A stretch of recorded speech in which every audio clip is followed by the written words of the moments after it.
Welcome to another one of my trip reports. Today I will be flying with Virgin Australia on one of their Boeing 737s in business class. Today's trip report began at Sydney Kingsford Smith International Airport Terminal 2. Terminal 2 is the largest domestic terminal in Australia, and all domestic airlines excluding Qantas and QantasLink operate out of this terminal. Tonight I will be flying in business class and arrived 90 minutes before my scheduled departure time. Virgin Australia check-in is located on the eastern side of the terminal building. Virgin has multiple kiosks as well as traditional check-in counters and business class dedicated check-in counters. After which, I made my way through to the security screening area, which wasn't as busy as Nine News had suggested it had been.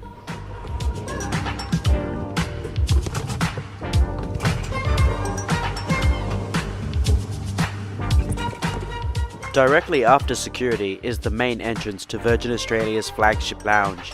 You can gain access to the lounge if you are travelling in business class, are a member of the lounge, a Velocity Gold or Platinum member, or if you hold an American Express Platinum or Centurion card.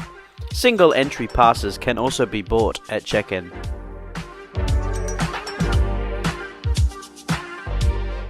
The lounge is very large and has lots of seating. However, when I entered, it was very busy.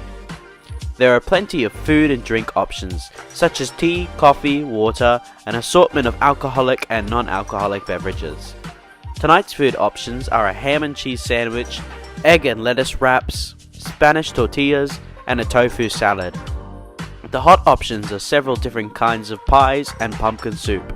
I opted for a pie and an apple cider, one of my favorite alcoholic drinks. The pie was chicken and vegetables. It was very tasty, but lukewarm.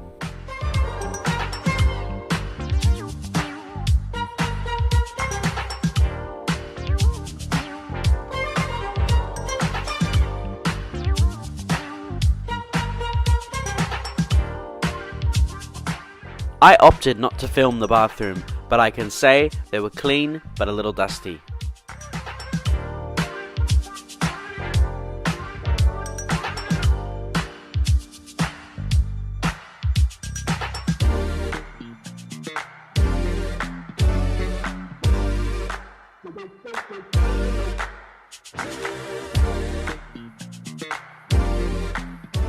The lounge has these massive windows that face south, so even in broad daylight there will be no direct sunlight in the lounge.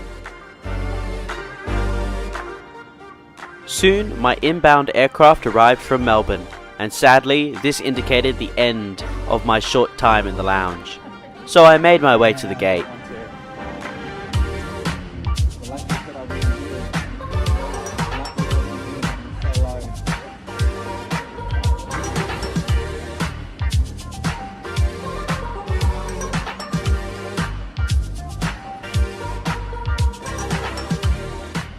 Terminal 2 has 25 boarding gates and several remote stands.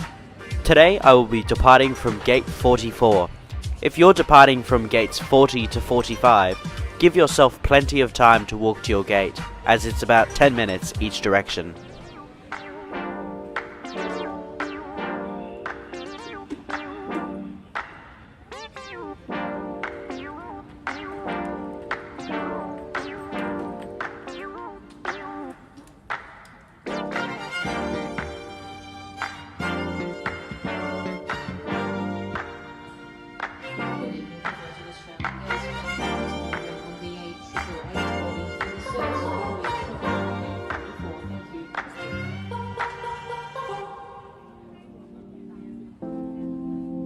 After arriving at my gate, I got my first glimpse of tonight's aircraft that'll fly me to Melbourne, which is a Boeing 737-800 registered Victor Hotel Yankee Foxtrot Juliet. The aircraft was built in 2012 and delivered in the same year. It is nicknamed Surfers Paradise Beach. Soon the boarding call was made and I made my way to the priority boarding lane. However, unfortunately, the scanner wasn't working.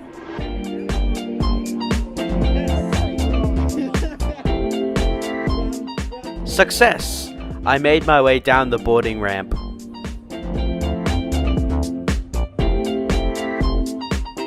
The aircraft today has 176 seats in a two-class configuration, with 2 rows of business in a 2-2 configuration and 28 rows of economy in a 3-3 configuration, with rows 3 to 5, 13 and 14 having extra legroom.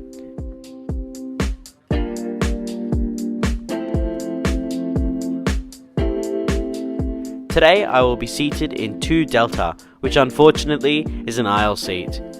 The seat has 37 inches of pitch and 19.5 inches of width. There is a tray table that folds out from the armrest and extends. There is a safety card and menu in the back of the seat.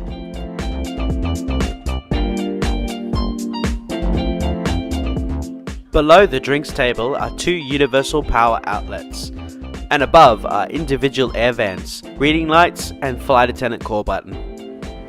The seat offers a generous amount of recline. In time, the cabin manager came up to everyone in business and personally greeted us. He was very friendly and offered me a choice of sparkling wine, juice or water.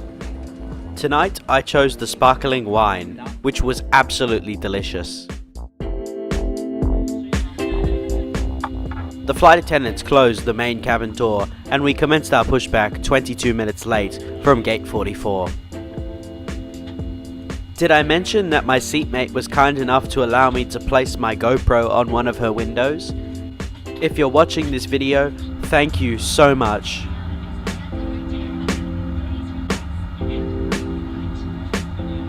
Tonight we taxied to runway 34 right via Golf, Charlie, Lima, Tango and Tango 6.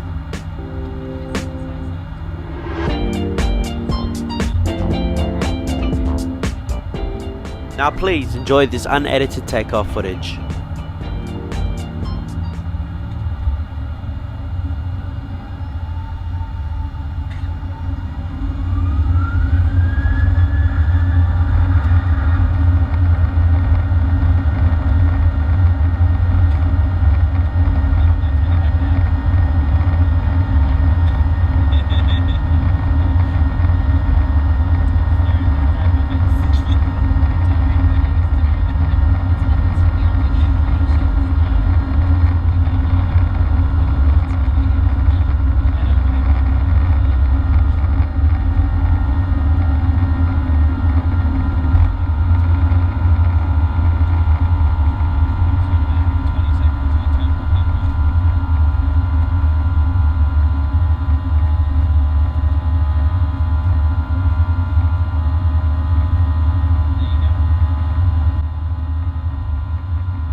Flight time today is 1 hour and 10 minutes, covering a distance of 478 miles or 769 kilometers, cruising at flight level 400.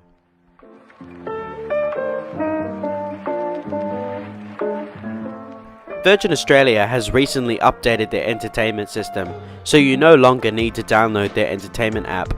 All you need to do is connect to their onboard Wi-Fi. Being in the aisle seat, I had no view outside, so having the in-flight map was very helpful. The entertainment has a large selection of movies, podcasts, TV shows and music.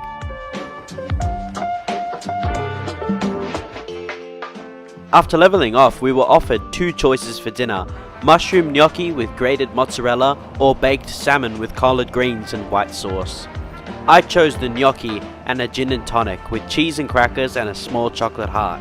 The whole meal was very delicious. The gnocchi was soft and the mushrooms had an earthy, nutty flavour.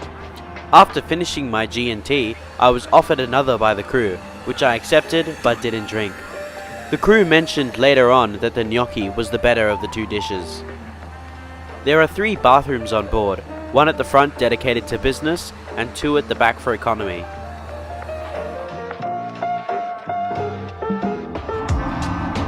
Soon we commenced our descent into Melbourne.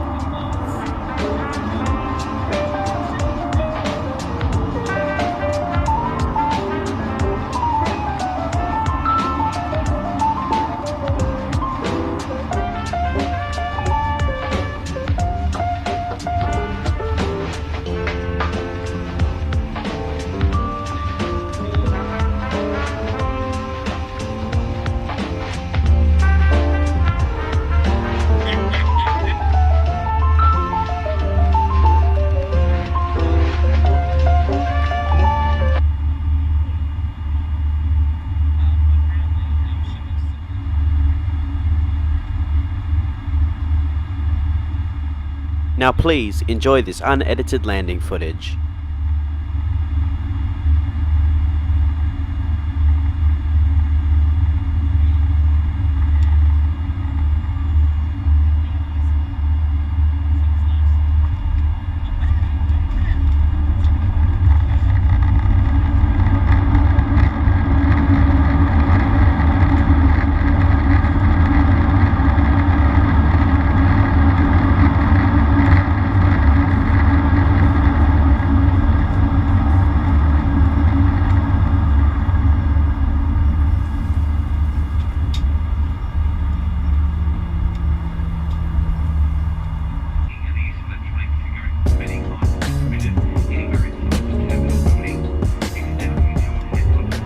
We taxied back to the terminal via November, Echo, Alpha and Golf. However, unexpectedly, we pulled into Terminal 4.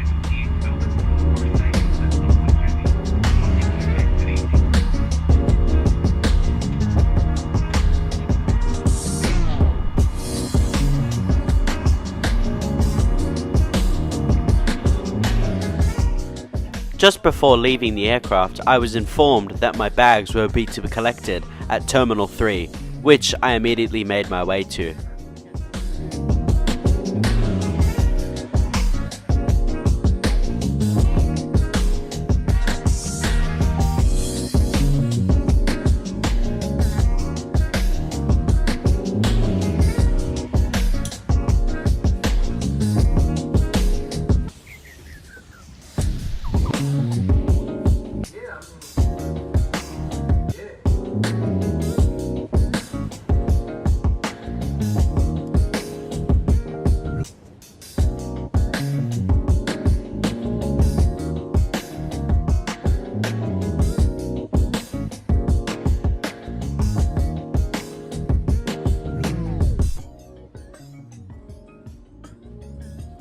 So what are my thoughts on this flight? Well, the crew were amazing. Prior to our descent, my seatmate and I had a lovely chat with the cabin manager, who was very keen and excited about his job. The food was incredible, hands down the best food I've ever had in the air. The lounge was very good, however it was a little crowded when I walked in, but thankfully it quietened down when a few of the flights left. I can confidently say that Virgin Australia is my favourite Australian airline to fly with. I hope you enjoyed this trip report. Please like, comment and subscribe if you enjoy my videos, and I hope to see you again in the next one. See you later!